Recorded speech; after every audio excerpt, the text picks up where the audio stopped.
నమస్తే, welcome back to my channel. Vijayasri పద్యాలతో మీ ముందుకు వస్తున్నాను. ఈరోజు 9వ భాగం. శ్రీకృష్ణుడు అర్జునునికి కర్తవ్యాన్ని ఉపదేశిస్తున్నాడు. గురు గాంగేయులతోడి పోరితము సంకోచింపగా దగ్గదే, మరి వారేటికి మిన్నకుండక యధర్మమున్ సమర్థించి ముందరకేతించిరి. భీష్మపౌత్రుడవు కాదా ధర్మదీక్షన్, ధనుర్ధర మూర్ధన్య పురోగమింపుము పవిత్ర క్షాత్ర రక్షార్థివై. ద్రోణాచార్యునితోనూ భీష్మునితోనూ యుద్ధం చేయడం అంటే బాధాకరమే, సందేహించదగిన విషయమే.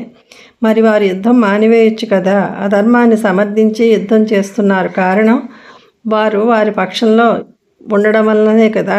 ఆ పక్షంలో యుద్ధం చేయడం వారి కర్తవ్యం కనుక చేస్తున్నారు. నువ్వు భీష్ముని మనవుడివే కదా. ఆ ధర్మదీక్షతోనే పురోగమించి యుద్ధం చేయవయ్యా అని కృష్ణుడు అంటున్నాడు. ఇది నీ మాతృరుణంబు తీర్చుకొనుమోయి వేడి రక్తముతో, ఇది నీ కగ్ని పరీక్ష దీక్షగొనుమోయి క్షాత్ర విస్మూర్తితో, ఇది కర్తవ్యము నీకు నిల్వబడుమోయి కర్మవీరుండవై, ఇది నీ జీవిత లక్ష్యము అందుకొనుమోయి విల్లు శత్రుంజయ. ఇది నీ మాతృ రుణం తీర్చుకునే సమయం.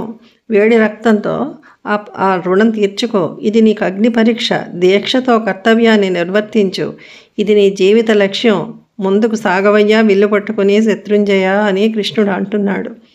ఆహవం ఇది స్వేచ్ఛా మహాహవమ్ము, నీవు హోత ఉపద్రష్ట నేను, శృవముగాండివమ్ము విరోధి మోకలు హవిస్సు, యజ్ఞఫలము స్వరాజ్య సంప్రాప్తి పార్థ.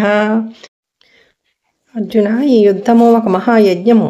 దాన్ని చేసే యజమానివి నీవు, చేయించేవాడిని నేను. శృవము అంటే హోమంలో నెయ్యి వేసే పరికరం గాంధీవం. నెయ్యి శత్రు సైన్యాలు, యజ్ఞఫలం స్వరాజ్య సంప్రాప్తి. త్రిభువనమ్ములేలు దేవేంద్రుమకుటమ్ము తగుదునంచు మౌళి దాల్చినావు, సురల గౌరవమ్ము సురరాజు మర్యాద శిరసు వంచి క్రిందు సేయకయ్యా. 3 లోకాలు ఏలే దేవేంద్రుడు కాలకేయాది రాక్షసులను చంపి దేవతలకు విజయం చేకూర్చడం వల్ల నీకు తన కిరీటాన్ని బహుమతిగా ఇచ్చాడు.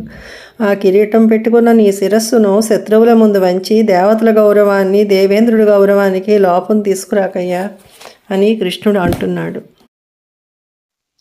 కుంతి కూర్చుండె కొండంత యాసతో కొడుకులేమో ముక్తి కూర్తురంచు, దిక్కుమాలి ఎన్ని దినములు పడియుండు జాతివారి కన్ను సన్నలందు.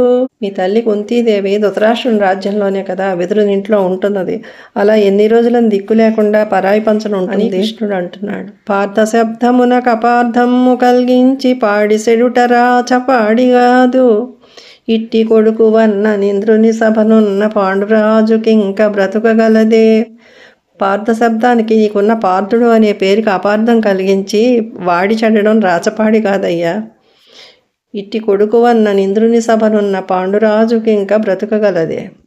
దేవదత్తమ్ము పరువు గాంధీవ గౌరవమ్ము, శ్వేతాస్వముల మహత్వము కపిధ్వజ ప్రతిష్టయు, త్వత్పరాజయ కళంకితములు కారాదు కవుల గ్రంథములయందు. నిలచియున్నాడు వీరాంజనేయమూర్తి, జయము సాధింపనీ ధ్వజాంచలమునందు, నరుడవే ఇట్టులైన వానరుడతండు, తోకజాడించి చెంగున దుమికిపోడే. నీ రథం మీద నీ జెండా మీద వీరాంజనేయమూర్తి నీకు జయం సాధించడానికని నిల్చున్నాడు. నువ్వే యుద్ధానికి వెందీస్తుంటే అతనికి జెండా మీద ఉంటాడా అని కృష్ణుడు అంటాడు. వీడియో నచ్చితే లైక్ చేయండి, షేర్ చేయండి, సబ్స్క్రైబ్ చేయండి. Thank you for watching.